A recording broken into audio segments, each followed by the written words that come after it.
Hello, and a very warm welcome to this first webinar of 2025, which I'm delighted to say we're doing in partnership with Skyscanner, and it's appropriately named the Horizons webinar because today we're going to be dipping in to some of the brilliant Horizons report that's produced by Skyscanner every year.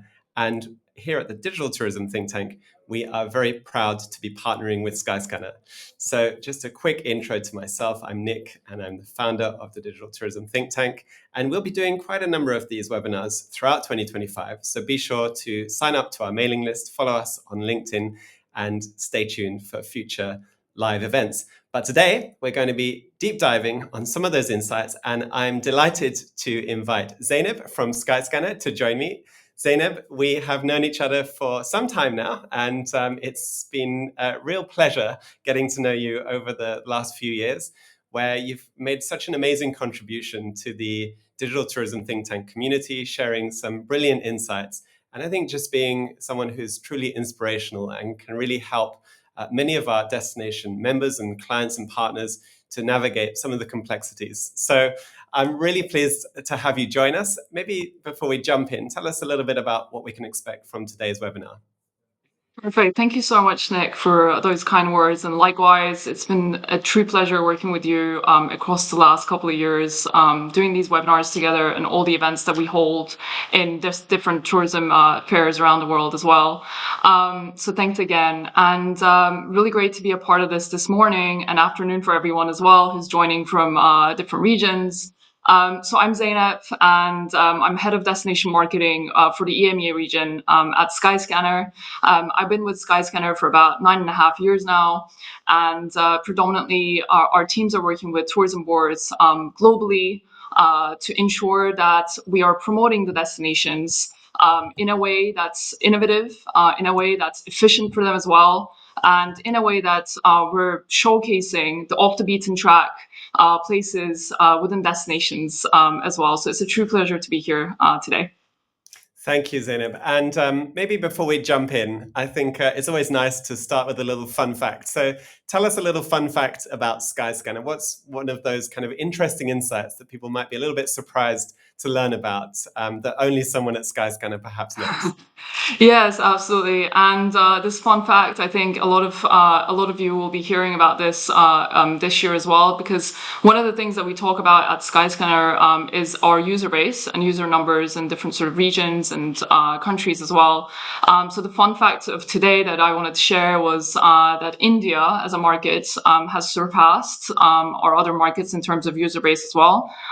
So last time I checked the numbers, we've got more than 12 million users that are coming monthly to Skyscanner's platform to check prices for flights, hotels, and car hire as well. So we're more than happy to share, up-to-date numbers for all the countries that we have. But it's really great to see India taking off for us.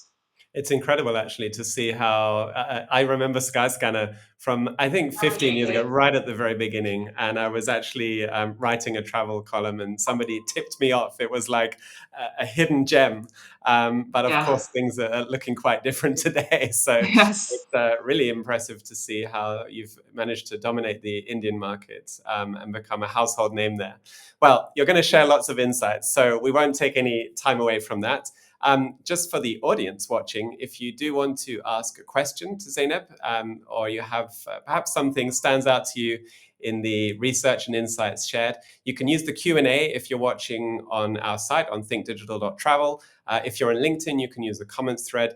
We will pull together those questions and we will relay them at the end of today's webinar.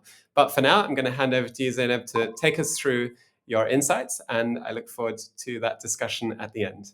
Over to you. Perfect. Thanks so much, Nick. Thank you. Great. Well, welcome everyone again, and thanks for joining us today. For those of you that just joined the webinar now, I'll just give a very quick introduction again. So I'm Zainab, and I currently lead Skyscanner's team, focusing on growing and deepening Skyscanner's partnerships with tourism boards and DMRs in the EMEA region. And I'm super excited to be here today and to share with you a look at the travel behavior and insights that we're sharing from our Horizons report. So in terms of the Horizons reports, if you're not familiar with them just now, each edition provides a unique forward-looking view of changing and current traveler preferences and behaviors. And we started launching them during COVID, and due to the popularity and demand, they've only grown ever since. And this is a report that is based on our own search and booking intent data. So you know that it's actually based on real traveler behavior, and it's based on a survey of 19,000 travelers worldwide. So we're very much hoping that you're able to leverage these unique insights that I share with you today to help you reach travelers who are ready to be inspired in a meaningful way, and help you piece together different types of travelers of 2025 as well. But before I share a little bit of the insights, I wanted to sort of take you through our agenda just for today as well. So at the beginning, we're going to look at Skyscanner a little bit, and I'm going to talk you through who Skyscanner is for those who may not be familiar with us, and then reveal the Horizons report for 2025, including spending and planning behavior trends and factors influencing the destination choice as well. And towards the end, we're going to look at the top and trending destinations that we're seeing for 2025 too. And right at the end of the presentation, we've got a section around getting to the heart of the traveler. And I think this is really important when we talk about storytelling for our destination partners as well. Because at the end of the day, travel is all about experiences. And when we do come back home from our travel experiences, what we do is storytell. So getting to the heart of travelers is super important. And we're going to now talk about the rise of community and collective experiences as well, which is part of the report for this year.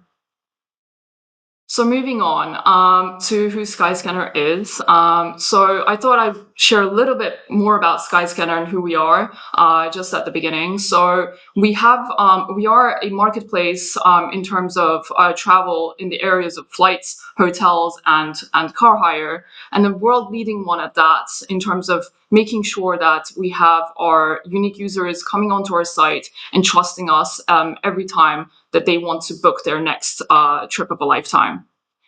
So we have the world's largest air traffic audience, and we reach more than 110 million travelers a month, which is an audience that is highly engaged and growing year on year as well. And another fact about this is that 79% of our users are coming to us directly by tapping or typing Skyscanner into their browsers too. In terms of the prices searched every day, we are showing 80 billion prices every day to the travelers that are coming onto our platform, showing the best options that are relevant for them as well. And within that, we're constructing 30 billion itineraries every day. Just shows you the massive amount of searches that are happening on a daily basis through our users' platform. And in terms of connected to this, we have 18 million unique routes supported. So thinking of all the route combinations and all the places that you would be able to go around the world, we are showing all the best options that you would be able to find for yourselves and for your next trip as the most suitable option as well. But looking at this, not every traveler has a destination in mind. So those numbers that I just shared earlier are users that are coming in and looking for the next sort of destination of a lifetime that they want to take. But what we are finding out through our research is that travelers not necessarily have a destination in mind when they're making their first search. And we are here to inspire them as well. So via our Explore Everywhere feature, we are able to make sure that they're seeing the different prices for all the different destinations around the world as well. So when we look at the data around this, we are seeing that 51% of travelers coming to Skyscanner don't actually know where they want to go yet. They don't have a final destination in mind, and they don't even have the dates in mind as well. So we're here to support the choice that they want to make in the next trip that they will be taking as well. And this is where our partnerships with the destinations that we have come into play a lot, because this is the perfect time to tap into that audience, to look at, okay, they're in an open mindset, they're wanting to be inspired, and this is the time that we should be showing relevant content to that audience, so that you can take those travelers into your destination as well. And moving on to now our Horizons report. So with the breadth and scale of our global audience, we're excited to share this Horizons report findings with you. And as I was mentioning, this edition brings together our proprietary search and booking data of our 110 million plus users each month, with a survey of 19,000 travelers worldwide, to reveal a unique forward-looking view of changing attitudes, planning, and destination trends as well. And travelers are starting to think about where they want to go in the next couple of months and towards the summer as well. So it is really the perfect time to start sharing the most exciting industry and traveler trends that we're seeing on a global and regional level as well. So looking at sort of the travel propensity and travel spend at the beginning, what we're seeing is that 80% of our travelers globally are planning to spend more or the same number of trips in 2025 versus 2024. And within this, we wanted to then look at the traveler spending habits as well. So 70% of our travelers worldwide are planning to spend more or the same on flights in 2025 versus 2024. And 68% of travelers globally are planning to spend more or the same on accommodation in 2025 versus 2024. So again, for both of them, we're seeing that the spend levels are going up in terms of year on year. And the choice here is around flights and accommodation. So looking at long haul, which tend to be more expensive, our travelers are saying that they are willing to spend the same or more in this year as well, which is a great sign of travel recovery from all the way from the pandemic sort of era that we're seeing. And in terms of the biggest factors when choosing a destination, our travelers have told us that 60% are saying that the flight cost is the highest factor when choosing the next destination. So this is where Skyscanner comes into play. We're showing all the different sort of combinations that I was mentioning earlier in terms of route planning, in terms of different destination choices as well. And we're able to show the best options in terms of flight prices on Skyscanner, helping our travelers understand exactly how much it's going to cost for their overall trip, really, to get to the next destination in their mind. And then 58% have said to us that hotel cost is the top factor as well. And as you know, on Skyscanner, we have our hotels vertical as well, where after making your searches for flights or car hire, you can also search and compare different hotel options as well, so that you can get a holistic idea of how much of a budget you need to go to the place that you have on your mind. And lastly, 36% said the cost of food and drink in destination is the most important factor. So we need to then look at what is the sort of content that we can put out there to showcase how much it's going to cost to be actually in that destination and spend time there as well. So as an example, if it's an itinerary for a long weekend, how much would it cost them to do things in destination, as well as the food and drinks part as well. And the same for a longer trip that might be a week or longer there as well. And moving into sort of the travel planning trends in this instance. We also wanted to look at in this report what is happening with our travelers in terms of the behavior when it comes to their travel planning as well. So we're looking at the 47% of our travelers feeling confident in using AI to help them plan and book travel. So AI is a huge part of our sort of daily lives now. It's becoming bigger and bigger as well. And Skyscanner is taking part in this too, in terms of making sure that we have an option to use AI when we are helping our users do their next travel planning there. And looking at the AI adoption of our travelers within the survey, we're seeing that there are three ways that our travelers are using AI. So the first one, at 35%, have said to us that they're using it for researching destinations. So asking questions like, what can I do in this destination? What are the places to see? What are the top things to do? And things like that. And then 32% are saying that they're using it to compare flights or hotel options. So looking at the hotel reviews, looking at different flight times, asking the questions around these things. And then lastly, 30% are saying that they're creating an itinerary, their travel itinerary by using AI. And of course, these are making the planning part quite much easier for our travelers as well. And it's really important that we are able to offer this on Skyscanner too.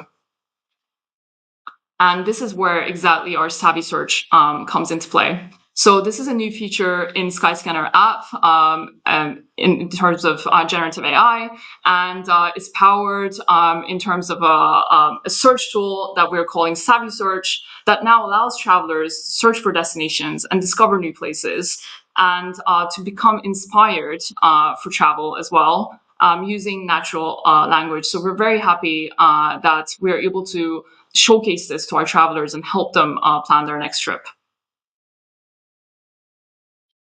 Looking at sort of the other trends that we're seeing through our travelers who have partaken in our survey, they're also telling us, on top of Gen AI and everything else, social media is still the top source of travel inspiration. So 48% telling us that, indicating that social media is their main travel inspiration source. Then 44% telling us globally word of mouth is really important in terms of recommendations. And then 35% of travelers globally using online media for travel inspiration too. So it's very important for us to be at the right place at the right time to give the right message to the travelers as well. So we were talking here about small screen a little bit as well when we look at sort of social media. So it's really important that our app is able to do the generative AI sort of tools. And then we're also able to inspire our users through our social media presence as well, so that we can create that seamless experience of seeing, the new trends that are happening on social media, but then they're able to come to our app and make the searches that they want from what they've been inspired about too. And looking at the biggest factors around this, so let's say you're looking at your social media and you're being influenced by what you're seeing there. What are the actual things that are going to be influencing you to make that destination choice? Is the question here, and the answer to that is at 62%, our users saying that food is very, very important for them when it comes to destination choice. Followed by weather at 61%, and 54% saying natural landscape. So again, looking at the creatives and what destinations want to be promoting. This is really important piece of information here to think about content planning for the future as well. And then 52% saying culture and 47% calling out the attractions. And looking ahead and the future of travel, we asked a couple of questions around this in terms of travelers wanting to see sort of less touristy destinations. So we asked them, what would the next destination in your mind need to have for you to travel there. So 26% of our travelers are saying globally that they want to consider and they would consider less touristy destinations.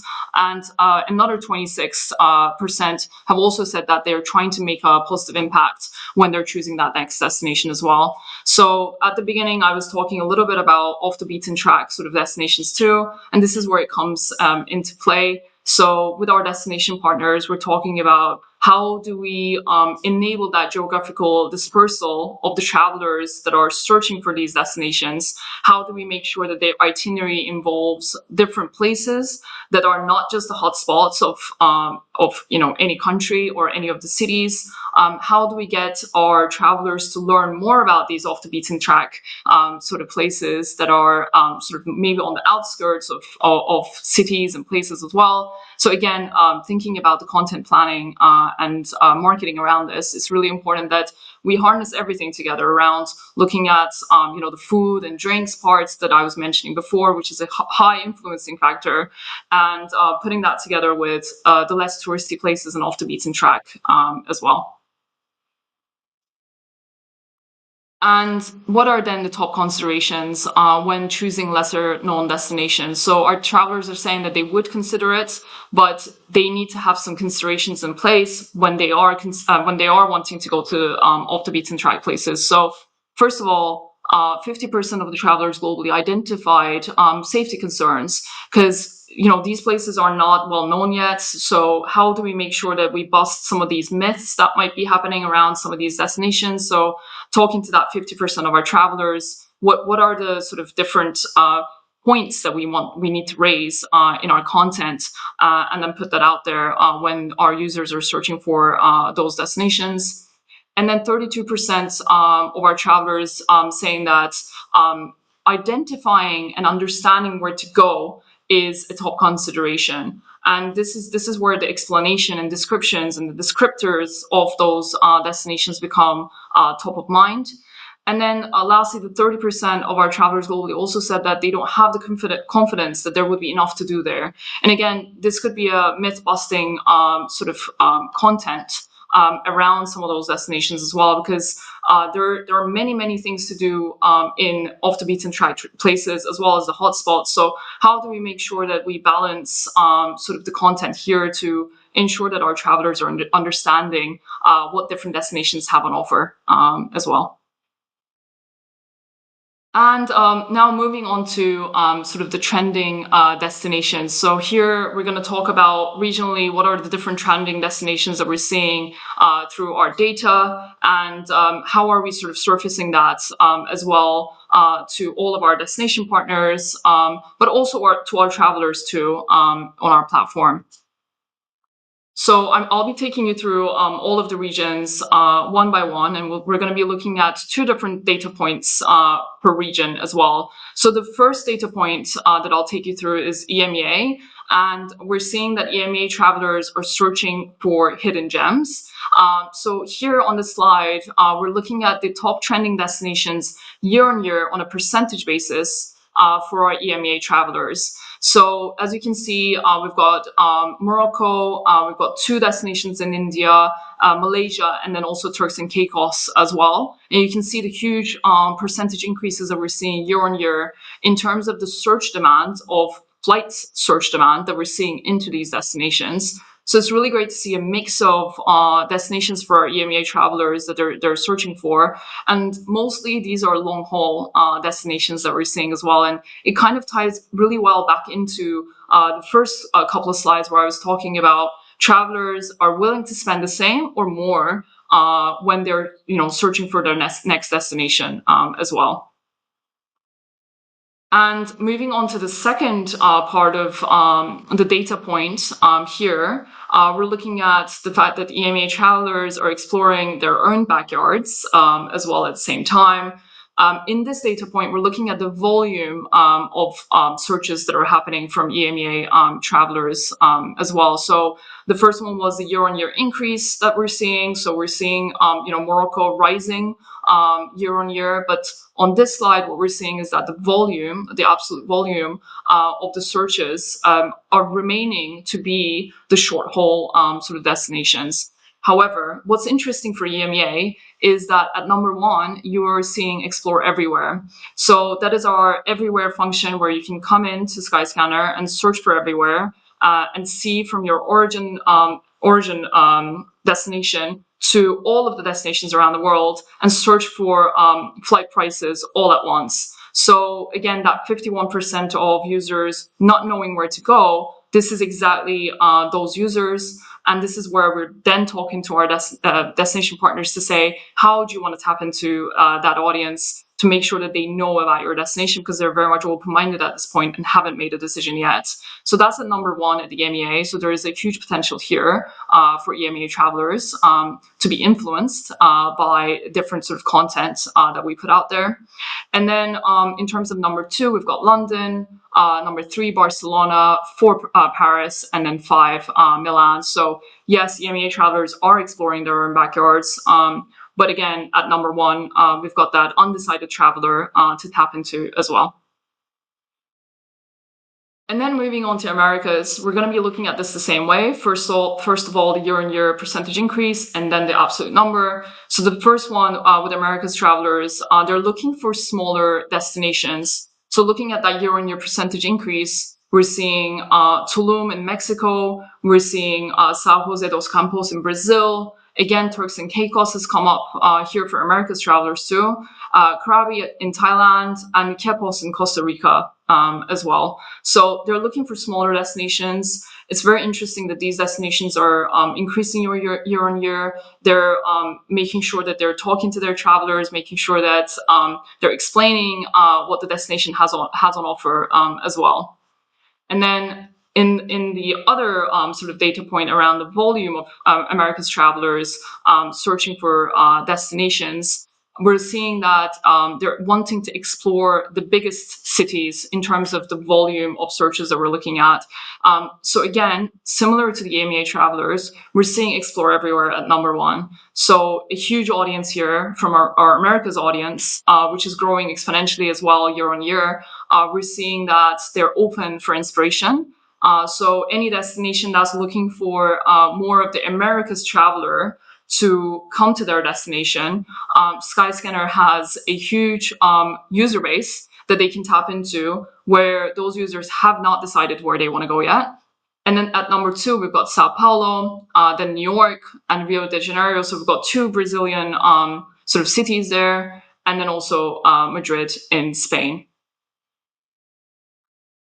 And then moving on to our APAC travelers in the APAC region, we're seeing that the travelers there are loving the off-the-beaten-path Asian destinations. So looking at that year-on-year increase in terms of the trending destinations and the upcoming trending destinations for our APAC travelers, we're seeing 2 destinations in India, China at number 1, Malaysia at number 3, and Saga Japan at number 5 as well.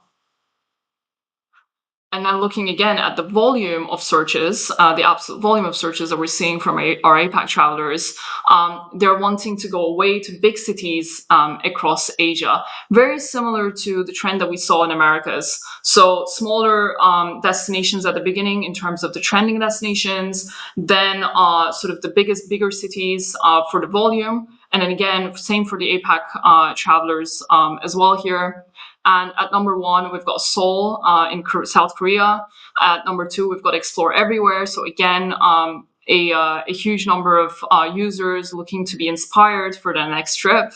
At number 3, we've got Tokyo, 4 at Bangkok, and 5 in Osaka, Japan as well. So again, 2 destinations here from Japan we're seeing. So in terms of wrapping this up, we also wanted to talk a little bit about what experiences are travelers searching for as well in terms of the next destination that they're sort of picking as well. So I was talking about the heart of the traveler and the storytelling part as well. So what we're seeing is that with our travelers, there's a search for community here as well. So our travelers are telling us that their next destination choice is connected to a sense of community and a search for community. So how does that work? So we've got these 7 different trends that Skyscanner has come up with, starting with sports mode for those users and travelers looking for the next sort of sports event and flying to a destination for that event. We've got astro adventurers, so those travelers who are looking for experiences in terms of looking at the skies. We've got reset jetters, those travelers looking at how they can take some time off and disconnect as well. And then art venture, again, it's travelers who are looking for cultural trips for their next experience. We've got cowboy core, we've got horticulture, and we've got gamification as well here. Again, these are all of the pieces that we're putting together around the rise of community. How travelers are wanting to go somewhere, experience a community, experience something that they feel that they're a part of, and then they're coming back and then talking about it to their friends and family as well. So at the beginning, we were also talking about word of mouth being such an important factor for our travelers coming back and recommending those destinations and experiences to their friends and family. And doing this with the rise of community, they're getting more and more things to explain, more and more experiences that they're living through in their next trip, and then coming back home and telling their friends and family as well. In terms of wrapping this up, I wanted to make sure that we've got a couple of key takeaways that I was just running through around the Horizons report. So very, very good news. Number one, we're seeing that travel remains a priority, both in the number of trips and also in the spending habits that we've seen through our survey. So there is a huge, vast number of users who are looking to be inspired, who are looking to go to a different destination as well. So in terms of the number of trips, it's not only one trip that we're looking at multiple trips that they'll be taking during the year. So think of that explore everywhere happening multiple times during the year as well, because they're open to be inspired for their next destination. And at number 2, travelers are embracing technology and AI to aid planning. We looked at research. We looked at our Savvy Search app, in-app Savvy Search feature as well. So we want our users to interact with AI to help them plan their next destination and help them plan their next experience of a lifetime as well. And at number 3, the search for community that I was just going through right now, and the collective experience that is driving traveler behavior. So it's very important for all destinations to think about this, because there are different sort of collective experiences that can be achieved in different sort of destinations that these travelers are wanting to go to. So it's very important that we plan our content, plan our communication and our marketing sort of techniques around this as well, to give them that experience that they can then come back and tell their friends and family and recommend them to their loved ones as well. And that's it from me. Thank you so much for joining our webinar with Digital Think Tank Tourism this morning. And if you'd like to check out the Skyscanner's Horizons report, here's the QR code where you can download the report to take a look at it through it yourself as well. And please feel free to get in touch with us. There are some of the data pieces that we shared from a regional perspective, EMEA, Americas, and APAC. And I'm sure there are destinations on this call who would like to understand a little bit more what's happening for their specific destination as well. And we're more than happy to share with you those data pieces to showcase what is happening around traveler habits, the search habits, the year-on-year trending destinations within your destinations as well, the cities in your destinations, and do a little bit of more of the data digging on our side to share with you as well. So please feel free to get in touch as well. And that's it from me, Nick. Thanks so much again. Thank you so much, Zainab. Those are really great insights. I think reassuring is probably the word I would use to describe it, because, of course, we are living in somewhat challenging times. And I think what those insights really showed is, as you were showing, there's this huge propensity for travel even in such difficult times. And as you pointed out there at the end, not only to travel, but also to travel multiple times throughout the year. So I think Yeah. that's quite reassuring. It's a category where spend is maintained. And it's something that people really consider essential for their well-being as part of their daily lives throughout the year.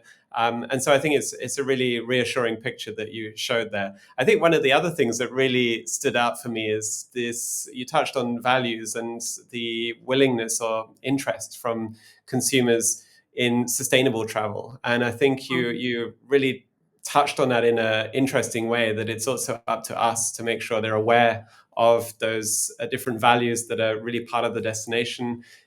You mentioned a bit about sending people off the beaten track, and it's certainly true that there is a role to inform and to create that inspiration. That perhaps in some destinations it's really about ensuring it isn't dismissed too quickly. There is a lot more to the destination than perhaps you might originally think. But I think in others as well, well-known destinations. I know you're based in Barcelona, and so of course Barcelona is regularly in the news. But there's a lot more than just those tourism hotspots. But that's a communication role. Are you seeing a Yeah, lot of interest absolutely. from the partners you're working with to try and relay and convey that messaging? Yeah, absolutely. Our destination partners are actively asking us how we can achieve this collectively. We have a role to play, and they have a role to play. And our role is to make sure that we're communicating with our travelers at the right time with the right message. Because it's really important that if a user is searching for a certain destination, we know that they have an intention to go there. So we're at that first port of call, and then we can tell those destinations, well, look, we have a number of users having high search demand to your destinations in here. However, you've also told us that you would like to make sure that there is geographical dispersal happening from, let's say, that city or that destination. Then we talk about, okay, how do we want to message that? Of course, we want them to come to your destination as a country, but then how do we message the different places that they can see when they do arrive in the country as well? Whether it's, making sure that they are understanding that there is different destinations within that area that they're visiting, that they could do sort of day trips or small itineraries that they can add on to their main trips as well. Because it's also helping the economies of those smaller towns and smaller places as well. And I think we definitely have a role to play there as well. Yeah, and I think it's certainly clear that the point at which Skyscanner is part of their visitor journey, it's a really crucial tipping point where those decisions are still being formed, and that's part of the gathering and the research phase where you can really influence maybe even also the length of time and the kind of trip that they take. So I think that's really key. I love the fact that Explore Everywhere comes at the top of the rankings in nearly Yeah. all markets, because that is definitely a feature that I confess to using a lot. And it's sort of a strange form of entertainment, I think, is browsing Skyscanner Yeah, I and hear just that from a seeing where lot you of could go. people. Yeah. So Yeah, yeah, I yeah. think that's quite unique to Skyscanner as well, in the sense that it is really the user saying, "I don't know where I want to go. Inspire me." Yes. So it seems like a brilliant opportunity to respond with something that can really shape their interests and Yeah, it's inspire. definitely a conversation starter because we're again taking that user sort of data point that they're giving us. As you say, Nick, you're absolutely right. They're telling us they don't know where they want to go yet, hence why they're doing an explore everywhere. And the other reason that they're doing an explore everywhere is also they want to just find out how much would it take in terms of a flight cost to get to different places as well. So there are a lot of campaigns that we've done with destinations where we're busting a myth around this long haul flight is going to cost them an arm and a leg, and that's not actually true. It all just takes a search that you do for Explore Everywhere for you to then see how much it's going to cost you to get to a certain place. So it's really helping us, talk to our travelers from a pricing point of view, but also a point of view of these are all the different destinations that you may not have thought about. Here is a huge list that you can just look through and understand, and then we take users into a sort of a user journey of the content piece that I was sort of referring to earlier. What are the things that we want to say at the right time with the right message to those users? Is it the often beaten track, right away, or is it something else? Is it about talking about the food and drinks?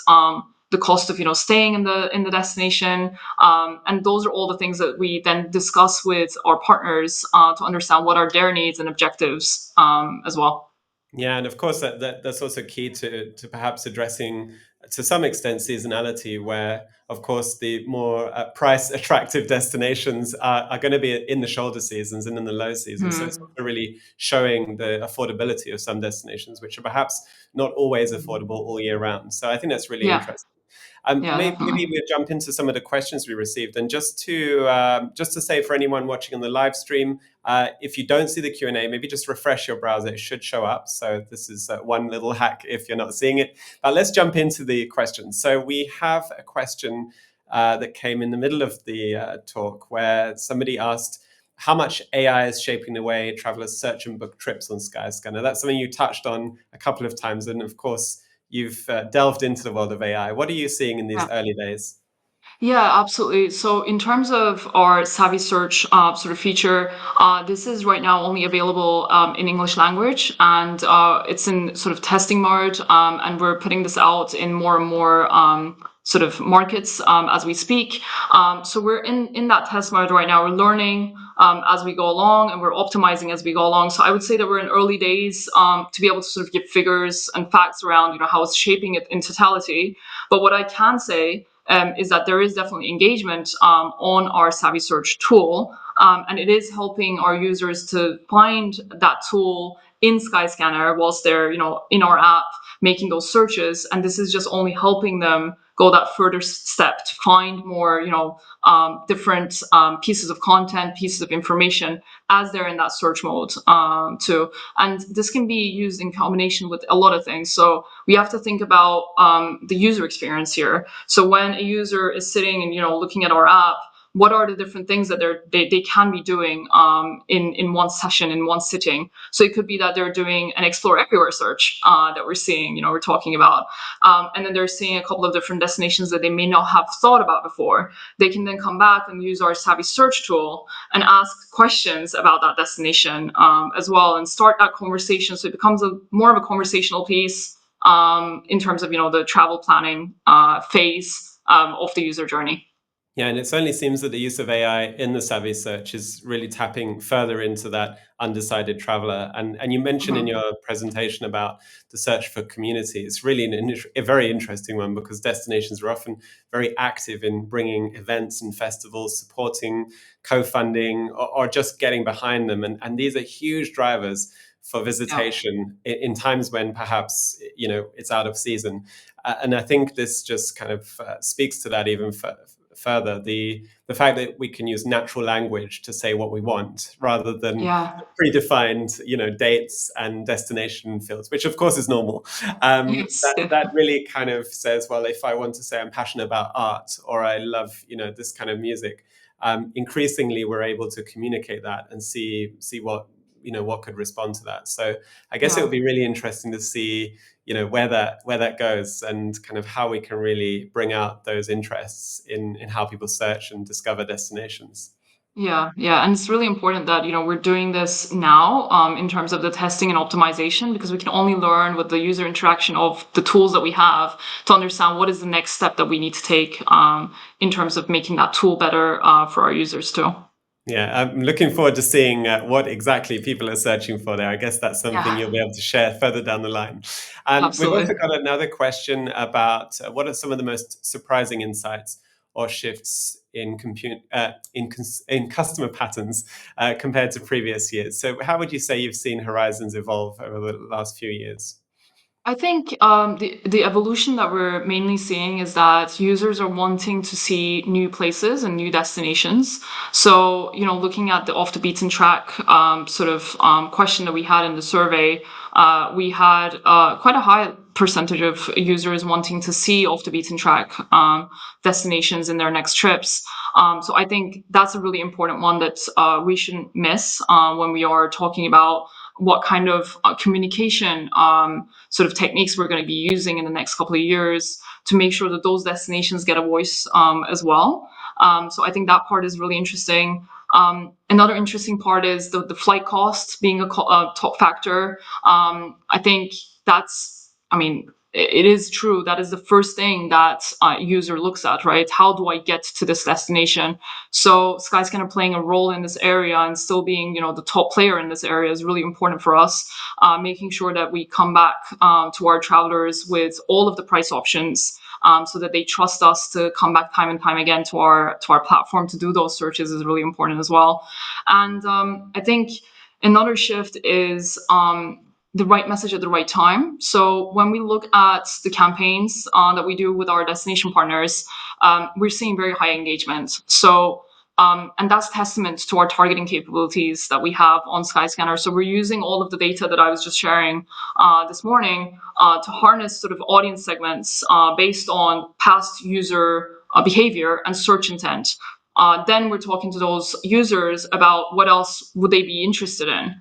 And using the ad tech capabilities that we have here, we're then talking to our destinations and saying, these are the users that you could be targeting, and these are the things that you could be talking to them about, because they have shown an interest in different kind of vibes of the destinations that they're searching for too. So it's really important that destinations continue to be a part of that conversation in the early journey, which is the upper funnel journey, as we call it, when users are just doing that initial search, initial finding out of, okay, where should I be going? What kind of vibe do I want in my next sort of trip?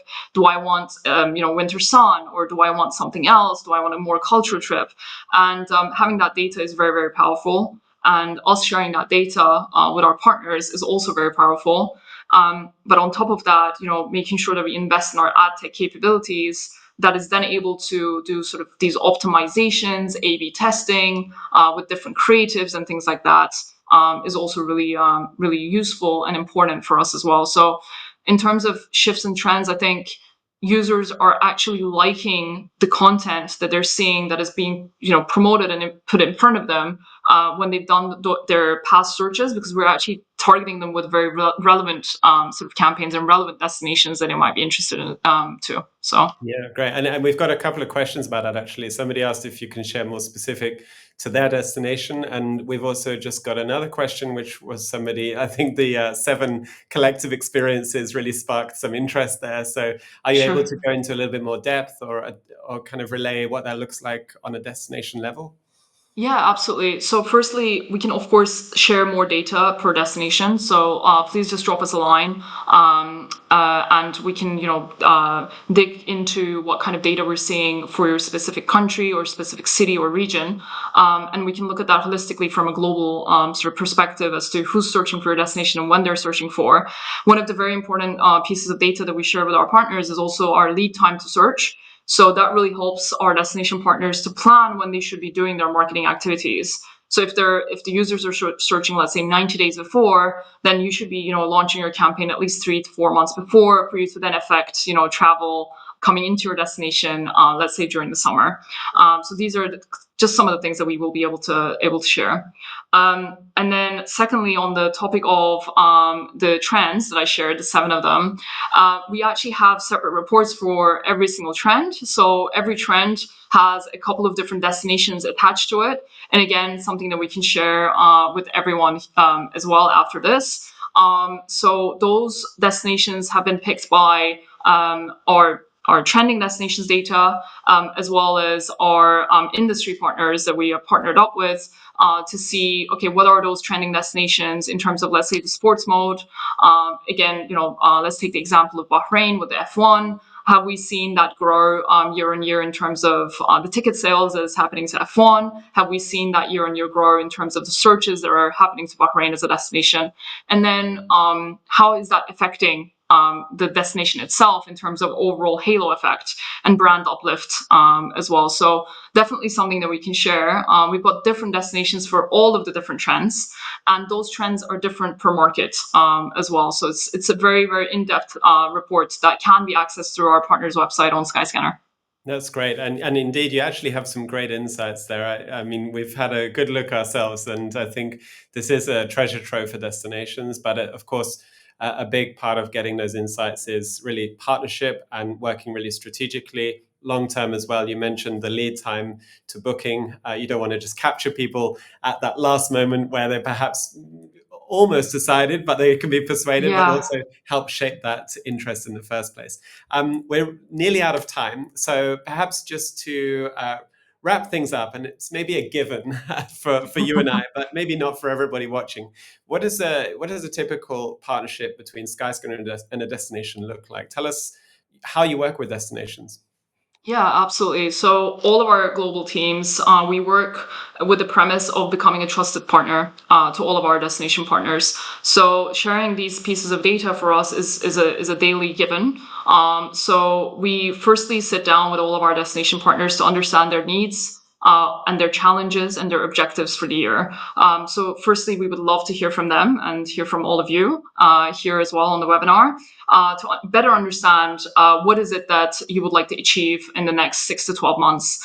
After that, we then look at the landscape of what's happening with your destination and with your competitors as well from a Skyscanner perspective and user behavior perspective. So we share a lot of data by looking at what happened in, let's say, 2024, what's happening year on year, what are the things that we could be doing to increase the share of voice of your destination with regards to the competitor set that you might have. And the competitor set piece is an interesting one as well, because we ask our destinations, who are your competitors, and they give us a list. However, from a Skyscanner side, we also have a list because we have that data piece. So we actually look at, well, you've told us your competitors are XYZ, but actually when we look at our data, your competitors are, more than this. We're seeing that they're searching for your destination, but at the same time, they're searching for these other destinations too. So you should be thinking about your competitor set a little bit differently. So we share a lot of data to do with that as well. We share past sort of campaign data and success stories as to what's worked well. We look at what are the ad tech capabilities that they should be, leveraging through Skyscanner and using. We talk about, brand campaigns in terms of different creative input that Skyscanner can also help with for their destinations as well. And it's a full funnel sort of approach. So taking our users from that awareness piece into consideration and right down into the booking flow, into actually booking a flight to come to your destination as well. So we need to be able to share that data all the way through. And we start doing that with our destinations. And once we have a clear picture of challenges, objectives, and the data piece that we have on our side, we then plan, what kind of campaigns would be helpful to increase, their share of voice, which could be one of their KPIs, or brand awareness, which is also a KPI for many destinations. Brand perception, again, another one that's a KPI for many destinations as well. Where we can, do all of this and launch the campaigns accordingly in target markets too. So we convey the opportunities that we see on Skyscanner. We hear from destinations what they want to achieve as well, and we sort of harness everything together to put together a 360 view of what we can do together. That's brilliant. Well, thank you so much, Zainab. And of course, anybody who would like to get their hands on today's slides, the report itself, or have any other questions, can reach out in many ways. If you manage to catch Zainab's details there at the end, you can, of course, reach out directly. If not, you can certainly send us a message either by email or through the chat, and we'll be more than happy to put you in touch. But for now, just like to say a huge thank you to you, Zainab, and to your team for pulling together those insights. They really are very varied and rich. So you provided, I think, a really great set of thought starters for 2025. And of course, we'll continue with this really engaging insight series throughout the year. So do make sure you follow, stay tuned, and most importantly, see both of us at one of the many upcoming events where you can see us in the coming months. So for now, Zainab, thank you very much. Thanks to your team, and thanks to our audience for joining and watching today. Thanks so much, Nick. Thank you.